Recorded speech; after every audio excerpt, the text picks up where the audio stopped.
small, well, yung awareness pa rin, lalo na sa national, no? The lack of awareness then leads to parang sino na lang ba ang kilala ko, yun ang iboboto ko, no? At siyempre, malaking bagay ang maraming pera, malaking bagay ang billion na budget para nawala kami, no, sa Otso Diretso, no, as a slate, as a campaign, as a ticket.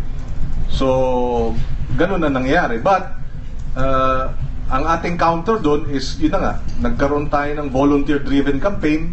We were able to we would have reached already 2 million households since we started the campaign. 2 million households, siguro mga 5 per household yan. That's pretty much a circle of 10 million people na maari nang makumbinsi na iboto at suportahan ang ating mga kandidato.